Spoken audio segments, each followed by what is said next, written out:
ಎಲ್ಲರಿಗೂ ನಮಸ್ಕಾರ ಸ್ನೇಹಿತರೆ, welcome back to my channel. ಇವತ್ತು ನಾನು ಮಾಡಿ ತೋರಿಸ್ತಿರೋದು ಕುಂಬಳಕಾಯಿ ಪಲ್ಯ ಸ್ನೇಹಿತರೆ. ಇದು ಚಪಾತಿಗೆ ಅಂತೂ ಸೂಪರ್ ಆಗಿರುತ್ತೆ ಸ್ನೇಹಿತರೆ. ಮತ್ತು ರೊಟ್ಟಿಗೂ ತಿನ್ಬೋದು. ನಾವು ಅನ್ನದಲ್ಲಿ ಸೈಡ್ ಡಿಶ್ ಆಗೂ ಹಂಚ್ಕೊಂಡು ತಿನ್ಲಿಕ್ಕಂತೂ ತುಂಬ ಚೆನ್ನಾಗಿರುತ್ತೆ. ಆರೋಗ್ಯಕ್ಕೆ ತುಂಬಾ ಒಳ್ಳೆ ರೆಸಿಪಿ ಸ್ನೇಹಿತರೆ. ಇದು ಮಾಡ್ಕೊಳ್ಳೋದಂತೂ ಭಾಳ ಸುಲಭನೇ, ಭಾಳ ಬೇಗನೆ ರೆಡಿ ಆಗುತ್ತೆ ಸ್ನೇಹಿತರೆ ಕುಂಬಳಕಾಯಿ ಪಲ್ಯ. ಇದು ಯಾವ ಥರ ಮಾಡೋದು ನೋಡ್ಕೊಳ್ಳೋಣ.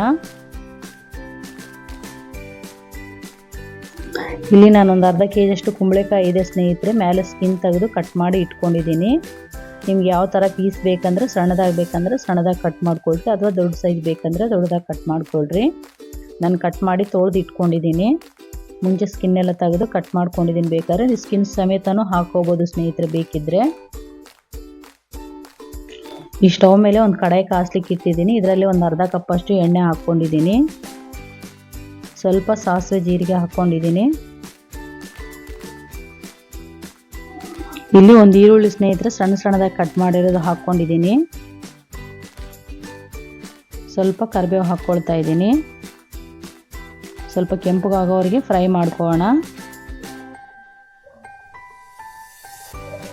ಈಗ ಚೆನ್ನಾಗಿ ಈರುಳ್ಳಿ ಎಲ್ಲ ಕೆಂಪಗಾಗಿದೆ ಸ್ನೇಹಿತರೆ. ಈಗ ಇದಕ್ಕೆ ಕುಂಬಳಕಾಯಿ ಸೇರಿಸ್ಕೊಳ್ಳೋಣ. ನೀವು ಬೇಕಿದ್ರೆ ಟೊಮೊಟೊ ಹಾಕ್ಕೋಬೋದು ಸ್ನೇಹಿತರೆ. ಒಂದು ಟೊಮೊಟೊ ಕಟ್ ಮಾಡಿ ಹಾಕ್ಕೋಬೋದು. ನಾನು ಹಾಕ್ಕೊಂಡಿಲ್ಲ ಇಲ್ಲಿ.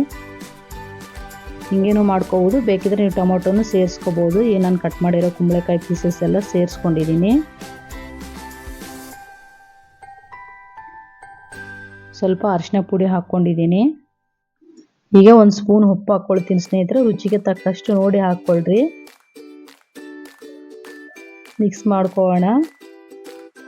ನಾವು ಮೇಲೆ ಸ್ಕಿನ್ ತೆಗೆದಿರೋದ್ರಿಂದ ಭಾಳ ಬೇಗನೆ ಫ್ರೈ ಆಗುತ್ತೆ ಸ್ನೇಹಿತರೆ. ಇದು ಸ್ಕಿನ್ ಸಮೇತನೂ ಹಾಕ್ಕೊಂಡು ಮಾಡ್ಕೋಬೋದು. ಈಗ ಒಂದು 2 ನಿಮಿಷ ಸ್ವಲ್ಪ ಫ್ರೈ ಆಗಲಿ. ಮೇಲೆ ಪ್ಲೇಟ್ ಮುಚ್ಚಿಟ್ಕೊಳ್ಳೋಣ. ಈಗ ಒಂದು 2 ನಿಮಿಷ ಆದ ನಂತರ ಓಪನ್ ಮಾಡ್ತೀನಿ ಸ್ನೇಹಿತರೆ. ಈಗ ಸ್ವಲ್ಪ ಚೆನ್ನಾಗಿ ಮಿಕ್ಸ್ ಮಾಡ್ಕೊಳ್ಳೋಣ.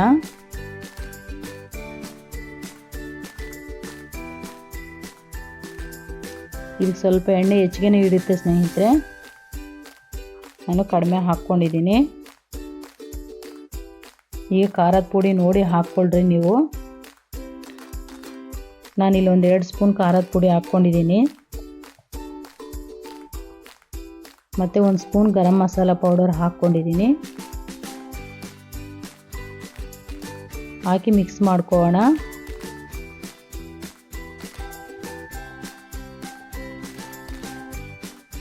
ಸ್ವಲ್ಪ ಒಂದು ಸಣ್ಣ ಟೀ ಗ್ಲಾಸ್ ಅಷ್ಟು ನೀರು ಸೇರಿಸ್ಕೊಳ್ತಾ ಇದ್ದೀನಿ ಸ್ನೇಹಿತರೆ. ನೀವು ಬೇಕಿದ್ರೆ ಇಲ್ಲಿ ಒಂದು ಚೂರು ಬೆಲ್ಲ ಚೂರನ್ನ ಹಾಕ್ಕೋಬೋದು. ಬೇಡ ಅಂದವರು ಹಾಗೇನೂ ಮಾಡ್ಕೋಬೋದು ಸ್ನೇಹಿತರೆ. ನಾನಿಲ್ಲಿ ಹಾಕ್ಕೊಂಡೀಗ ನೀವು ಬೇಕಿದ್ರೆ ಒಂದು ಸ್ವಲ್ಪ 1 ಇಂಚಷ್ಟು ಬೆಲ್ಲ ಹಾಕ್ಕೊಳ್ರಿ. ಸಿಹಿಯಾಗಿ ಖಾರವಾಗಿ ಇರುತ್ತೆ. ಆಲ್ರೆಡಿ ಕುಂಬಳಕಾಯಿ ಸಿಹಿನೇ ಇರುತ್ತಲ್ಲ ಸ್ನೇಹಿತರೆ. ಕೆಲವರು ಸಿಹಿ ಇರಬೇಕಂತೇಳಿ ಹಾಕ್ಕೊಳ್ತಿರ್ತಾರೆ. ಹಾಗಾಗಿ ಬೇಕಿದ್ರೆ ಹಾಕ್ಕೊಳ್ರಿ. ನಾನಿಲ್ಲಿ ಹಾಕ್ಕೊಂಡಿಲ್ಲ, ಸಿಂಪಲಾಗಿ ಮಾಡ್ಕೊಳ್ತಾ ಇದ್ದೀನಿ. ಇದಕ್ಕೆ ಯಾವುದೇ ಮಸಾಲೆ ಸೇರಿಸಿಲ್ಲ ಸ್ನೇಹಿತರೆ. ಒಂದು 5 ನಿಮಿಷ ಉರಿ ಸಣ್ಣ ಇಟ್ಕೊಂಡು ಕುದಿಸ್ಕೊಳ್ಳೋಣ. ಮೀಡಿಯಮ್ ಫ್ಲೇಮ್ನಲ್ಲಿ ಇಟ್ಕೊಳ್ರಿ, ಉರಿ ಜಾಸ್ತಿ ಇಟ್ಕೋಬೇಡ್ರಿ. ಈಗ ಮಧ್ಯದಲ್ಲಿ ಒಂದ್ಸಲ ನೋಡಿ ಚೆಕ್ ಮಾಡಿರಿ ಸ್ನೇಹಿತರೆ. ಯಾಕಂದರೆ ತಳ ಹಿಡಿಯೋ ಚಾನ್ಸ್ ಇರುತ್ತೆ. ಇದು ನಾನ್ ಸ್ಟಿಕ್ ಆದ್ದರಿಂದ ತಳ ಹಿಡ್ದಿಲ್ಲ. ಒಂದೊಂದು ನೀವು ಸಿಲ್ವರ್ ಪಾತ್ರೆನಲ್ಲಿ ಮಾಡಬೇಕಾದ್ರೆ ತಳ ಹಿಡಿಯೋ ಚಾನ್ಸ್ ಇರುತ್ತೆ. ಹಾಗಾಗಿ ಮಧ್ಯದಲ್ಲಿ ಓಪನ್ ಮಾಡಿ ಒಂದ್ಸಲ ಚೆಕ್ ಮಾಡ್ಕೊಳ್ರಿ. ಈಗ ನೋಡ್ತಾ ಇದ್ದೀನಲ್ಲ, ರೆಡಿ ಆಗಿದೆ ನೋಡಿ ಸ್ನೇಹಿತರೆ. ಒಂದ್ಸಲ ಚೆಕ್ ಮಾಡ್ಕೊಳ್ಳೋಣ. ಈಗ ಒಂದ್ಸಲ ಮಿಕ್ಸ್ ಮಾಡಿ ನೋಡ್ಕೊಳ್ತೀನಿ. ಈಗ ಒಂದ್ಸಲ ಪೀಸ್ ನೋಡೋಣ ಸ್ನೇಹಿತರೆ, ಚೆನ್ನಾಗಿ ಕುದ್ದಿದೆ ಇಲ್ಲ ಅಂಥೇಳಿ. ಭಾಳ ಬೇಗನೆ ರೆಡಿ ಆಗುತ್ತೆ, ಸಾಫ್ಟ್ ಆಗಿರುತ್ತೆ ಸ್ನೇಹಿತರೆ ಇದು. ಈಗ ಕುದ್ದಿದೆ ಇಲ್ಲ ಅಂಥೇಳಿ ಸ್ಪೂನ್ಲಿಂದ ಕಟ್ ಮಾಡಿ ನೋಡ್ಕೊಳ್ಳೋಣ.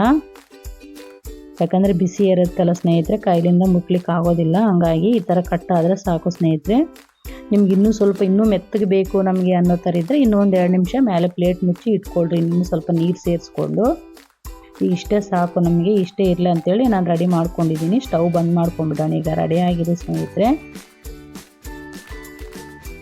ಇಷ್ಟಕ್ಕೆ ಮುಂಚೆ ನಾನು ಕುಂಬಳಕಾಯಿ ಪಲ್ಯ ಹಾಕಿದ್ದೀನಿ ಸ್ನೇಹಿತರೆ. ಆ ರೆಸಿಪಿ ನೋಡಿ ನೀವು ಮಾಡ್ಬೋದು ಬೇಕಿದ್ರೆ. ಅದರಲ್ಲಿ ಸ್ವಲ್ಪ ಶೇಂಗಾ ಎಳ್ಳು ಬಿಸಿ ಮಾಡಿ ಪೌಡರ್ ಹಾಕಿದ್ದೀನಿ. ಯಾಕಂದರೆ ಅದರಲ್ಲಿ ಹಸಿಮೆಣಸಿನ್ಕಾಯಿ ಹಾಕಿದ್ದೀನಿ ಸ್ನೇಹಿತರೆ. ನೀವು ಆ ಥರ ಪೌಡರ್ ಬೇಕಂದರೆ ಇದರಲ್ಲೂ ಹಾಕ್ಕೋಬೋದು ನೀವು ಇದೇ ಮೆಥಡ್ನಲ್ಲಿ. ಸ್ವಲ್ಪ ಕೊತ್ತಂಬರಿ ಮತ್ತು ಶೇಂಗಾ ಕಾಳು, ಧನಿಯಾ, ಎಳ್ಳು ಪೌಡರ್ ಮಾಡಿನೂ ಹಾಕ್ಕೋಬೋದು. ಈಗ ಒಂದು ಪ್ಲೇಟ್ಗೆ ಹಾಕ್ಕೊಳ್ತಾ ಇದ್ದೀನಿ. ಈ ಥರ ಇದ್ದರೆ ಚಪಾತಿಗೆ ತಿನ್ಲಿಕ್ಕೂ ಚೆನ್ನಾಗಿರುತ್ತೆ. ಮತ್ತು ನಾವು ಸೈಡ್ ಡಿಶ್ ಆಗಿ ಅನ್ನದಲ್ಲಿ ಹಂಚ್ಕೊಂಡು ತಿನ್ಬೋದು ಸ್ನೇಹಿತರೆ. ನೋಡಿದ್ರಲ್ಲ, ನೀವು ನಾನು ಮಾಡೋ ರೆಸಿಪಿ ನಿಮ್ಮೆಲ್ಲರಿಗೂ ಇಷ್ಟ ಆದರೆ ನಿಮ್ಮ ಫ್ಯಾಮಿಲಿ ಫ್ರೆಂಡ್ಸಿಗೆ ಶೇರ್ ಮಾಡಿ ಸ್ನೇಹಿತರೆ. ಮತ್ತು ಮುಂದಿನ ರೆಸಿಪಿಯಲ್ಲಿ ಭೇಟಿಯಾಗೋಣ. ಎಲ್ಲರಿಗೂ ನಮಸ್ಕಾರ.